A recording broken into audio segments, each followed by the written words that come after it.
ইয়ানা আপি, রিফাত ভাই চলে এসেছে। কথাটি কর্ণঘাত হতেই এই নভেম্বর মাসের হালকা ঠান্ডার মধ্যেও শরীরে পুলক লাগিয়ে ইয়ানার রক্ত হিম হয়ে গেল। 4টা বছর পর আবার তার দেখা মিলবে, কথাটি ভাবতেই জোরে হাত চেপে ধরে রেলিংয়ে। বুকের ভেতর হাওয়া উথাল পাথাল ঢেউ খেলানো অনুভূতির সাগরে ডুবে যাচ্ছে সে। শরীরে কেমন অবশ ভাব স্পষ্ট হয়ে উঠছে। ঘন প্রশ্বাস ছেড়ে আকাশের পানি চেয়ে রইল। অর্ধচাঁদেরও এমন জ্যোৎস্না হয়? আচ্ছা, তারাগুলি এরকম মিটমিট করে চলে কেন? মিক কেন ছুঁয়ে দেখা যায় না? নিজের মনে জাগ্রত হওয়া এই উদ্ভট প্রশ্নের জবাবে শুধুমাত্র ঠোঁট বাঁকালো ইয়ানা। যবে থেকেই শুনেছে রিফাত ইন্ডিয়া ব্যাক করেছে, তবে থেকেই ইয়ানা এমন উদ্ভট কল্পনার শিকার হয়েছে। আর আজ তো সেই কঙ্কিত মানুষটা চলেও এসেছে। একই বাড়িতে সে কতদিন নিজেকে সরিয়ে রাখবে, পালিয়ে বেড়াবে? নিজেকে ঠিক রাখতে চোখে মুখে হালকা হাত বুলিয়ে গায়ে জড়ানো পাতলা চাদরটা সামান্য একটু টেনে নিল। ইয়ানার এই অস্বাভাবিকভাবে বুকে ধুকপুকানি কেউ শুনতে পেল না। শুধুই তারই অবস্থার সাক্ষী হয়ে রইল আকাশের সেই অর্ধচন্দ্র। হঠাৎ গলা কেমন শুকিয়ে আসছে। কিছুক্ষণ আগেই পানিতে ভিজিয়ে রাখা গলা শুকিয়ে আসাতে বিরক্ত হলো ইয়ানা। বেলকুনি ত্যাগ করল না, বরং হালকা জোর আওয়াজে বলল, আলো, বিছানার পাশে টেবিল থেকে পানির বোতলটা নিয়ে আয় তো। ইয়ানার আওয়াজ কানে আসতেই আলু নামিয়ে সম্বোধন করা মেয়েটা চমকে উঠল, কারণ সে এতক্ষণ তার ইয়ানা আপির গতিবিধি লক্ষ্য করতে ব্যস্ত ছিল। কেন জানি সদ্য 16 বছরে পদার্পণ করা মেয়েটার মনে হচ্ছে তার ইয়ানা আপি রিফাত দাভাই এর নাম শোনার পর থেকেই কেমন আজব আচরণ করছে। টেবিলের ওপর থেকে বোতল নিয়ে তার ইয়ানা আপির পাশে দাঁড়ালো। পানির বোতল নিয়ে ইয়ানা পাশে রাখা চেয়ারে বসে প্রথমে 3 ঢোকে, তারপর এক নিঃশ্বাসে হাফ বোতল পানি সাপাট করে ফেলল। এরই মধ্যে ইয়ানা শুনতে পেল তার পাশে দাঁড়িয়ে থাকা মেয়েটির অভিমানী কণ্ঠ।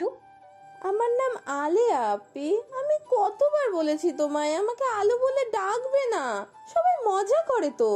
ইয়ানা হাসে, হাসলে এক গালে টোল পড়ে মেয়েটার।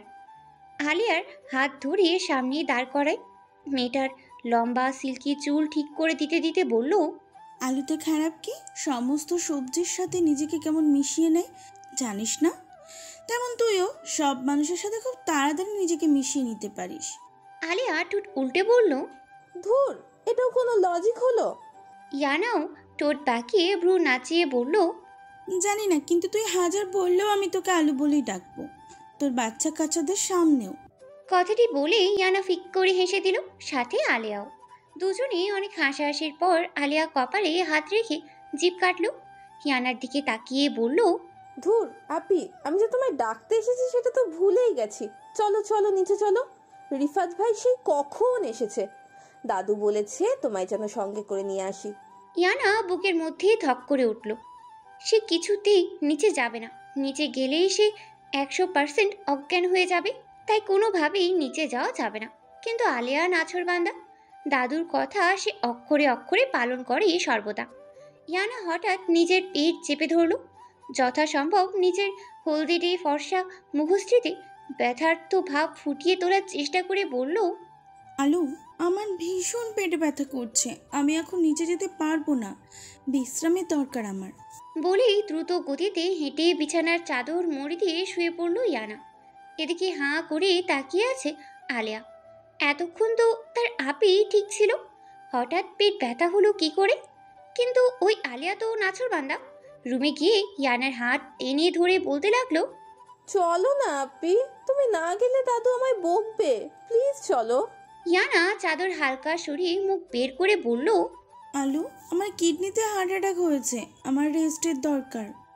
এরকম অদ্ভুত রোগের কথা শুনে আলিয়া ইয়ানার হাত দ্রুত ছেড়ে দেয়। আপির এরকম অসুস্থতার কথা ভেবে আলিয়া হাল ছেড়ে বেরিয়ে যায় রুম থেকে। এদিকে ইয়ানা হাফ ছেড়ে বাঁচল।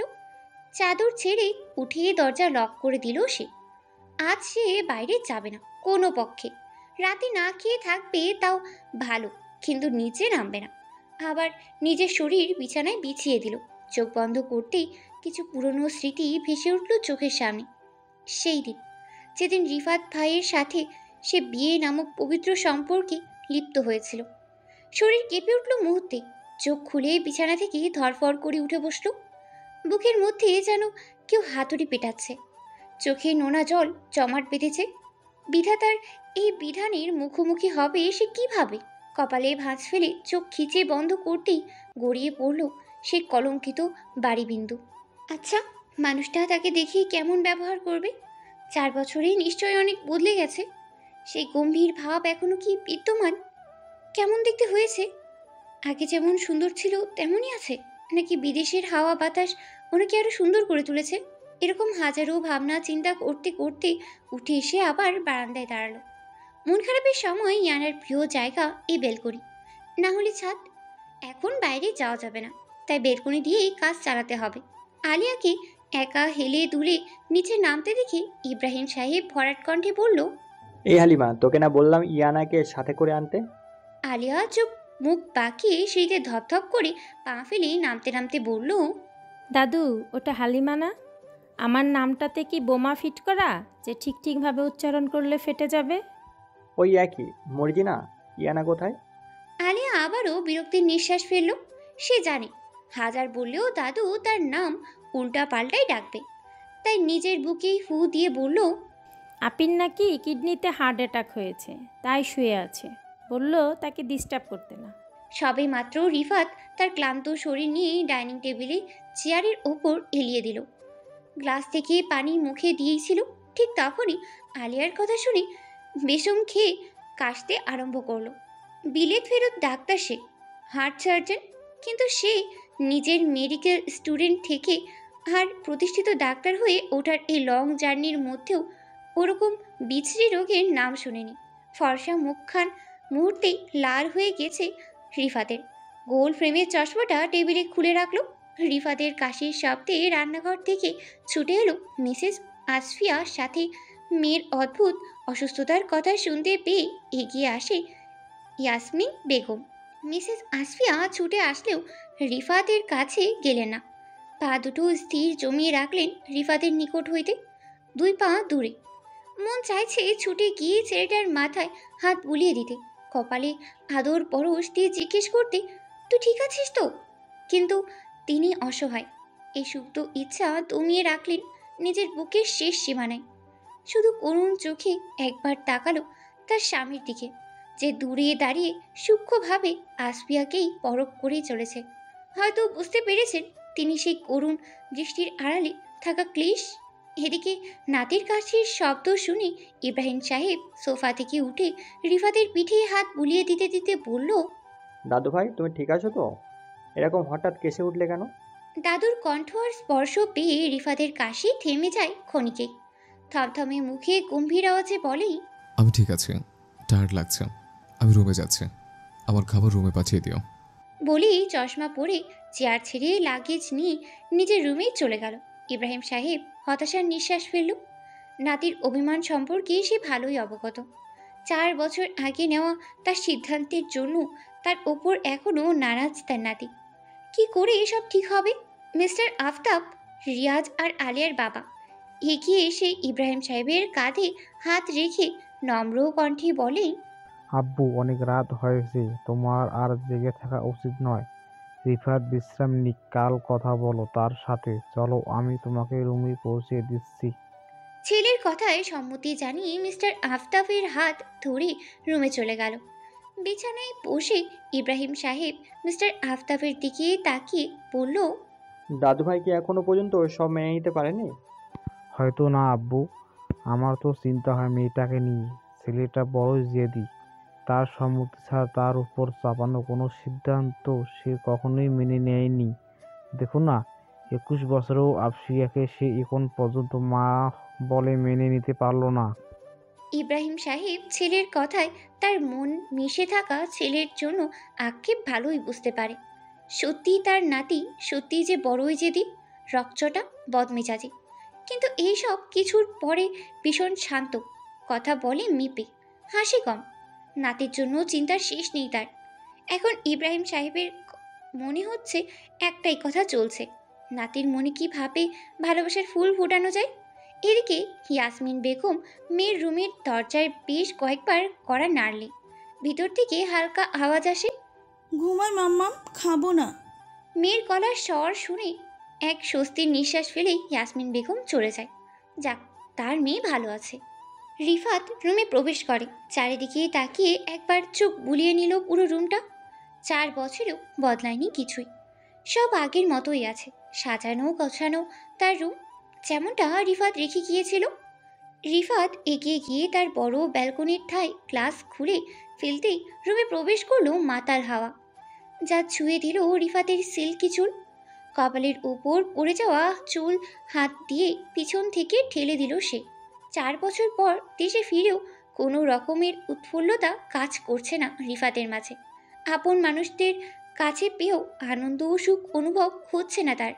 হয়তো সেই 4 বছর আগে ঘটে যাওয়া ঘটনা কিছুতেই মেনে নিতে পারছে না সে।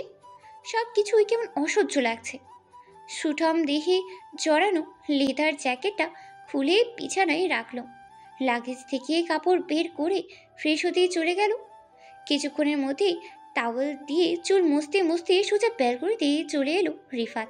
তার ফ্রেশ হওয়ার প্রয়োজন ছিল এখন। চোখ বন্ধ করে আকাশের দিকে মুখ তুলে লম্বা একটা শ্বাস টানল সে। তৎপর হঠাৎ করেই তার পাশের ব্যালকনির দিকে চোখ পড়তেই না চাইতেও চোখ জোড়া আটকে গেল তার। অর্ধ লাল চাঁদের স্নিগ্ধ হালকা আলোয় রাঙ্গা আবছা মায়াবী মুখশ্রীর দিকে একবার তাকিয়ে চোখ সরানো অসম্ভব হয়ে পড়ল রিফাতের। চোখের পাতা ফেলতে ভুলেই গেল সে কিছু মুহূর্তের জন্য। এক অদৃশ্য শক্তি তাকে যেন বাধা দিচ্ছে। স্নিগ্ধতা ছড়িয়ে পড়ল আশপাশ জুড়ে। হঠাৎ করেই এরকম অনুভূতির কারণ কি? এক দমকা বাতাস ছুঁয়ে গেল রিফাতকে, কিন্তু তার হেলদোল নেই। একইভাবে তাকিয়ে রইল সে সেই মায়াবিনীর দিকে। হুট করে এক সুপ্ত বাসনা জাগলো মনের অজান্তে। কে এই রমণী? সামনে থেকে দেখার অভিজ্ঞতা অর্জন করতে ইচ্ছা করলো। ঘোর কাটলো দরজার টোকার শব্দে। ভরকে গেল সে, বিরক্তি নিয়ে রুমের দিকে তাকিয়ে আবারও পাশের বেলকনির দিকেই তাকালো। দেখলো সেই রমণীর ছায়ামূর্তি নেই। দমকা হাওয়া তাকে কি উড়িয়ে নিয়ে গেল? এক নিমিষে কোথায় হারিয়ে গেল? ভাঁজ পড়ল কপালে। রিফাত চোখ বন্ধ করে পর মুহূর্তে আবার চট করে খুলে ফেলল। কিছুক্ষণ আগে তার কি হয়েছিল? ওরকম বেহায়ের মতো করে তাকিয়েছিল কেন?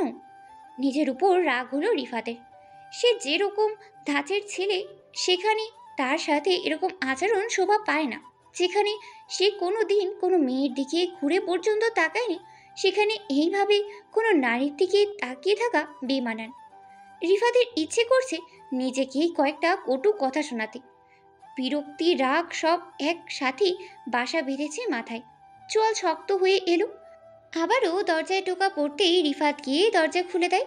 আলিয়া হাতে ট্রে নিয়ে দাঁড়িয়ে আছে। রিফাত ঠোঁট খানিকটা প্রসারিত করে তাকে রুমে প্রবেশ করতে দেয়।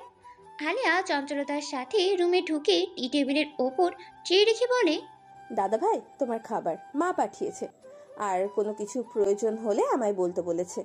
রিফাত আলিয়ার মাথায় টোকা দিয়ে বলল, ওকে বুড়ি। দাদা ভাই, আমার নাম আলেয়া। আমার নামের সাথে সবার সমস্যাটা কি সেটাই বুঝি না। কেউ আলু বলে তো কেউ বুড়ি, আর দাদুর কথা তো আমি বাদই দিলাম। মাথায় হাত বুলাতে বুলাতে অভিযোগের সুরে কথাগুলো বলল আলিয়া। রিফাত মুচকি হেসে ফেলল। যখন সে দেশ ছেড়েছিল তখন আলিয়ার বয়স মাত্র 12 ছিল। সেই ছোট্ট খাটো আলিয়া আজ অনেকটা বড় হয়ে গেছে। রিফাত বিছানার ওপর রাখা লাগেজ খুলে সেখান থেকে 4 ধরনের চকলেটের বড় বক্স বার করে আলিয়ার সামনে ধরে। সে আনন্দে আত্মহারা হয়ে রিফাতকে জড়িয়ে ধরে বলল, থ্যাংক ইউ দাদা ভাই। বক্সগুলো হাতে নিয়ে আবার বলল, আচ্ছা দাদা ভাই, একটা প্রশ্ন করি? রিফাত মাথা নাড়িয়ে সম্মতি দিতেই আলিয়া উৎসুক চিনতে প্রশ্ন করল, লন্ডনে কি সবাই ইংলিশ বলে? রিফাত হেসে মাথা নাড়িয়ে বলল, হ্যাঁ, সবাই বলে। মানে সবজিওয়ালা, মাছওয়ালা, কাজের মাসি, যারা রাস্তায় ঝাড়ু দেয় তারাও ইংলিশে কথা বলে? অবশ্যই, কারণ ইংরেজি তাদের মাতৃভাষা। যেমন আমাদের মাতৃভাষা বাংলা, ঠিক তেমনি। রিফাতের উত্তরে জ্ঞানী ব্যক্তির মতো মাথা নাড়ল আলিয়া। সে সন্তুষ্ট হয়েছে। রিফাত বোনের দিকে তাকিয়ে হালকা হেসে সোফায় বসলো। চেয়ার ওপর থেকে প্লেট ছড়াতে দেখলো সমস্ত খাবার তার প্রিয়। কোনো কিছু না ভেবেই খাওয়া শুরু করলো সে। আলিয়ার দিকে তাকিয়ে বলল, তুই খেয়েছিস? আলিয়া বিস্তর হেসে বলল, হ্যাঁ দাদাই, তোমার আর কিছু লাগবে? না, রাত অনেক হয়েছে, তুই যা ঘুমিয়ে পড়। আলিয়া ঠিক আছে বলে চলে যেতে নিলে আবার ঘুরে, দাদা ভাই, এই চকলেটগুলো কি সব আমার? উপর নিচ হালকা মাথা নাড়িয়ে হ্যাঁ বোঝালো রিফাত। আলিয়া খুশি মনে জিজ্ঞাসু কণ্ঠে বলে, না মানে, আমি কি ইয়ানা আপির সাথে শেয়ার করে খেতে পারি? আসলে আপিরও চকলেট ভীষণ প্রিয়। ইয়ানা নাম কর্ণঘাত হতেই রিফাতের শরীর জুড়ে এক শিহরণ বয়ে গেল। মনে পড়ল 4 বছর আগেই কার সে ছোট্ট মায়াবী মুখশ্রী, ডাগু রাখি, হলদি ফর্সা চেহারার হাসলে এক গালে টোল পড়ে। প্রাণোচ্ছল স্বভাবের সেই মেয়েটি এখন নিশ্চয়ই কোনো এক তরুণী। মাথায় আসলো যখন থেকে সে এসেছে মেয়েটিকে একবারের জন্যও দেখেনি। কোথায় সে? কেমন হয়েছে? তাকে দেখলে কি এখনও চোখ নুয়ে ফেলবে সেই ছোট্টবেলার মতো? নাকি সে তার সামনেই আসতে চায় না? না আসলে তার কি, আরও ভালোই তো। সেও তো চায় না মেয়েটার মুখোমুখি হতে, দূরত্ব থেকেই ইতি টানতে চায় এই নামমাত্র সম্পর্কের। পরক্ষণেই মনে পড়ল তার পাশের রুমের ব্যালকনির সেই মেয়েটির কথা। না চাইতেও ভাবনার মধ্যে থেকেই রিফাত প্রশ্ন করে বসল, পাশের রুমটা কার? আলিয়া চঞ্চলিত কণ্ঠে বলল, পাশের রুমটা ইয়ানা আপির। ভরকে গেল রিফাত। বুকটা কেমন ধপ করে উঠল। তার বুঝতেই আর বাকি থাকলো না যে তখন যাকে দেখে এক মুহূর্তের জন্য পলক ফেলতেই ভুলে গিয়েছিল সে আর কেউ নয়, হিয়ানা, তার বৈবাহিক স্ত্রী, যাকে সে এখনো পর্যন্ত মেনেই নিতে পারেনি। আর ভবিষ্যতে পারবে কিনা সেটাও তার অজানা। যাকে না দেখেই ইতি টানতেই চেয়েছিল, তাকে দেখেই পলক ফেলতেই ভুলে গেছিল সে। নিজের মনকে বুঝ দিতে চাইলে যা হয়েছে তা শুধু মাত্র একটা কোইন্সিডেন্স, আর কিছুই না। কারোর মায়ায় ভালোবাসায় দ্বিতীয়বারের মতো সিক্ত হতে চায় না সে। এই ভয়ঙ্কর অনুভূতির থেকে নিজেকে দূরে রাখতে চায়, কিন্তু আদেও কি তা সম্ভব? প্রায় 15 মিনিটের বেশি হতে চলল ইয়ানার শরীর কেঁপেই চলেছে। বারবার রিফাতের তাকানোর মুহূর্তের কথা স্মরণে আসছে। কি গভীর চাহনি ছিল তার! ভাবতে ইয়ানার শিরদাঁড়া বেয়ে শীতল স্রোত উপর দিকে উঠে যাচ্ছে। কেন যেন না চাইতেও একরাশ লজ্জা ঘিরে ধরেছে ইয়ানাকে। বুকের মধ্যে কেমন টিপ টিপ আওয়াজ হচ্ছে। রিফাত তাকে ভালোভাবে দেখতে না পেলেও সে সম্পূর্ণভাবে দেখেছে রিফাতকে। ভাগ্যিস তার ব্যালকনির লাইট অফ ছিল। পুরোপুরিভাবে রিফাতের দিকে না তাকালেও কোনা চোখে সবটাই পরখ করেছে সে। রিফাত রুমের দিকে না দেখলে সে হয়তো ব্যালকনিতেই অজ্ঞান হয়ে পড়ে যেত। আর কিছু মিনিট থাকলে দীর্ঘ 4 বছর পর লোকটাকে আবার দেখল। তার ধারণা মতোই রিফাত আগের থেকেই আরও অনেক হ্যান্ডসাম হয়ে গেছে। সুপুরুষে আগাগোড়াই ছিল। 5 ফুট 9 ইঞ্চি লম্বা সুঠাম দেহ, সিল্কি চুল, চাপা দাড়ি, গভীর চোখ আর একই গম্ভীর চেহারা। বিদেশের হাওয়া পানি মানুষকে রূপে বদলায়, গুণে নয়। ইয়ানা ছোট্ট করে নিঃশ্বাস ছাড়ল। ভাবতে কেমন হয় যে লোকটা তার স্বামী, শুধুই নামের। বিয়ের রাতে সে পাড়ি জমিয়েছিল ভিন দেশের উদ্দেশ্যে। যাওয়ার আগে একবারও ফিরে তাকায়নি তার দিকে। তখন বিয়ে নামক পবিত্র সম্পর্কের কথা না জানলেও বয়স বাড়ার সঙ্গে এই সম্পর্কের পবিত্রতা আর বন্ধনের কথা জানতে পারি ইয়ানা। রাত গভীরের সাথে ভাবনা চিন্তাও গভীর হতে শুরু করেছে। তুই মানবীর আঁকিতে কখন ঘুম ধরা দিয়েছে টেরই পায়নি দুজনে। পূর্ব আকাশে উঠেছে রবি চাচ্ছ, নারকেলের গাছের আড়াল থেকে ছড়িয়ে দিচ্ছে নিজের উষ্ণতা। নামনা পাখিদের কিচিরমিচির শব্দর সাথে বাড়ছে মানুষজনদের কোলাহল। হয়তো কিছু সময় পরেই পুরোপুরিভাবে জেগে উঠবে এই ব্যস্ত শহর। পায়ের তলার নরম কিছুর ছোঁয়া পেতে ইয়ানা পিটপিট করে চোখ খুলে পরক্ষণে ভয়ে ধরফরিয়ে ওঠে। চাদর সরিয়ে পায়ের দিকে তাকাতেই দেখলো তার পোষা বিড়াল মিশি। এক স্বস্তির নিঃশ্বাস ছেড়ে মিশিকে টেনে নিজের কাছে নিয়ে আসলো। তার নরম শরীরে হাত বুলিয়ে দিতে দিতে ঘুম জড়ানো কণ্ঠে বলে, কাল যখন তোকে আমার বেশি প্রয়োজন ছিল তখন কোথায় ছিলি বদমাইশ? ইয়ানার কথা হয়তো সে বুঝেছে। চোখ খুলেই নিজের ভাষায় সাফাই গাইতে লাগলো মিশি। ইয়ানা মিশিকে নিচে নামিয়ে বিছানা ছেড়ে উঠতে উঠতে বলে, থাক থাক, আর সাফাই দিতে হবে না, আমি সব বুঝি। তুমি যে পাশের বাড়ির সেই বিল্ডুর প্রেমে পড়েছো তা কি আমি জানি না? বিছানা গুছিয়ে বাথরুমে ঢুকে গেল ইয়ানা। ফ্রেশ হয়ে মাথায় ওড়না টেনে সোজা পা বাড়ালো ছাদের দিকে। সকালের ঠান্ডা হাওয়া প্রাণ ভরে নিল ইয়ানা। মাথার কাপড় সরিয়ে দিয়ে তার কোমরের নিচ পর্যন্ত লম্বা চুল ছেড়ে দিল সে। উন্মুক্ত বাতাসে দোল খেতে লাগলো তার বাধাহীন চুল। অতঃপর এগিয়ে তার পালিত সাদা খরগোশের খাঁচার দরজা খুলে সেখান থেকে একটা খরগোশ তুলে কোলে নিয়ে ছাদের মেঝের উপর বসে পড়ল। ছাদে ট্যাঙ্কি রাখার নিচের দিকে ফাঁকা জায়গায় মিস্টার আফতাব ইয়ানার জন্য খরগোশ বসার জায়গা করে দিয়েছে।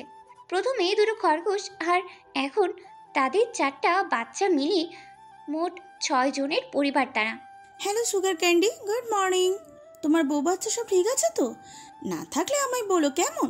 তোমাদের সুখী পরিবার দেখতে আমার যে কি ভালো লাগে তা বলে বোঝাতে পারবো না। এরকম নানান রকমের কথা বাচ্চাদের মতো বলে চলেছে ইয়ানা তার কোলে থাকা খরগোশটির পিঠে হাত বুলাতে বুলাতে। কতগুলো প্রসাদ দিয়েছে তার কোনো ঠিক নেই। উন্মুক্ত সুঠাম শরীরের কিছু অংশে ঘাম জমেছে রিফাতের। উঠে বোতল থেকে পানি পান করে তা থেকে কিছুটা নিজের মুখে ছিটিয়ে নিল। রেলিংয়ের উপর রাখা তার ওভারসাইজ টি শার্ট গায়ে জড়িয়ে রেলিং ধরে দাঁড়ালো। চোখ বন্ধ রেখে কিছুক্ষণ ভারী নিঃশ্বাস ফেললো। হঠাৎ কারো কথা বলার আওয়াজ কানে আসতেই ভ্রু কুঁচকালো। হাত উঠিয়ে ঘড়ির দিকে তাকিয়ে দেখলো 7:45 বাজে। এই সময় আবার ছাদে কে এলো? দেখার জন্য কিছুটা ছাদের অন্য পাশে তাকাতেই রিফাতের চোখ জোড়া স্থির হয়ে গেল। এক নাম না জানা শীতল স্রোত বয়ে গেল ঘাড় বেয়ে।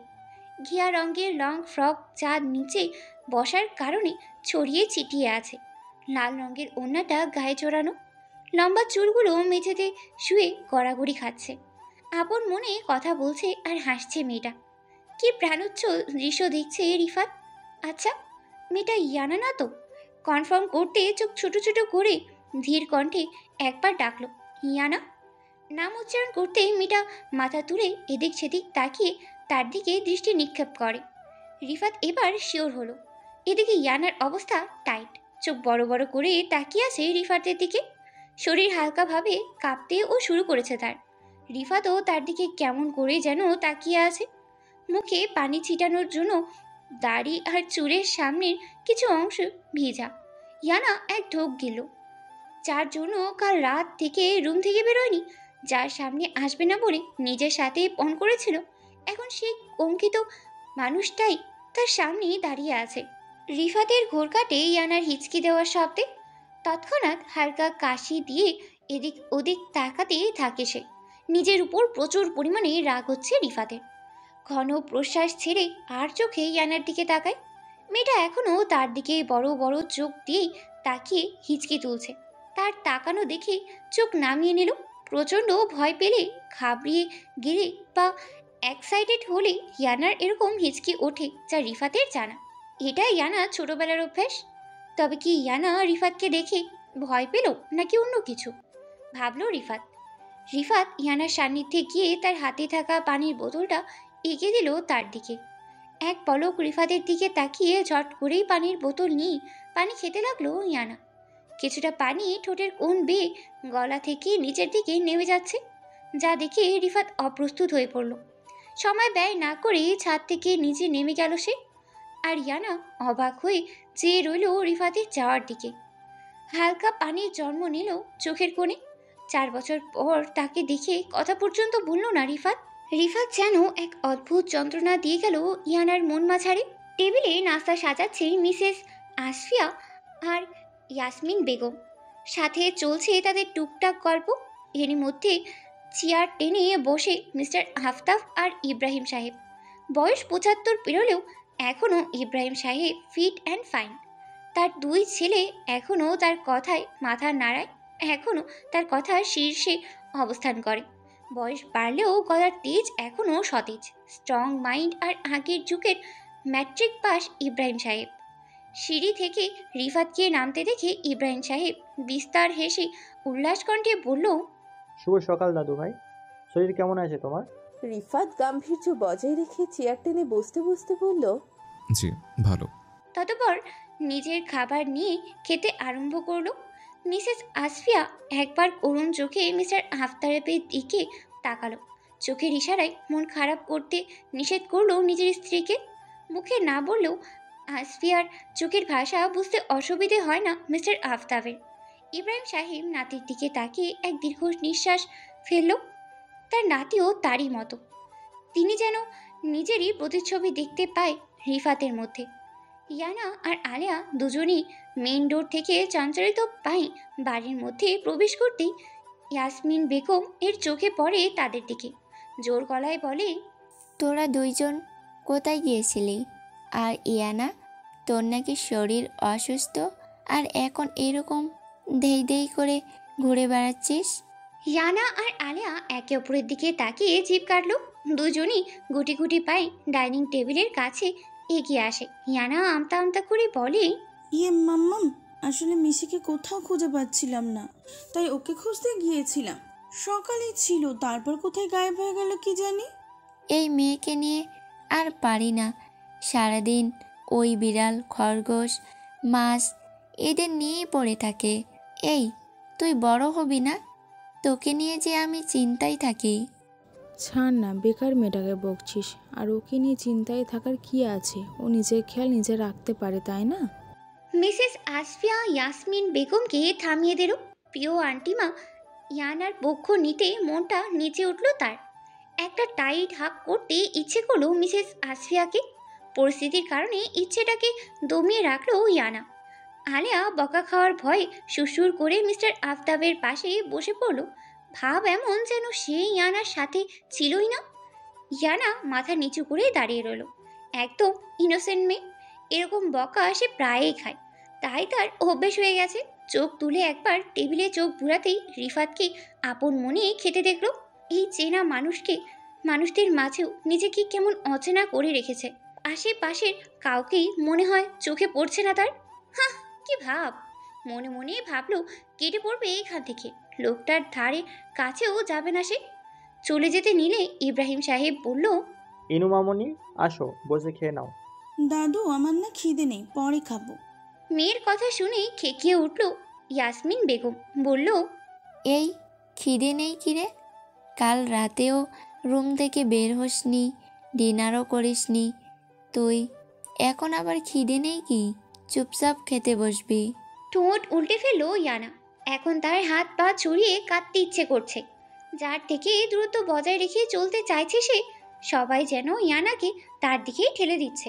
ইয়ানা অন্য পাশে চেয়ার টেনে বসতে নিলে দাদু বাধা দিয়ে বলল, ইনু, রিফাত দাদু ভাইয়ের পাশে বসো।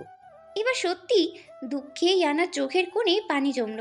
রিফাত এর কোনো হেলদোল নেই, সে কিছু না শোনার ভান করে খেয়েই যাচ্ছে। খাওয়াটাই যেন তার প্রথম লক্ষ্য এই মুহূর্তে।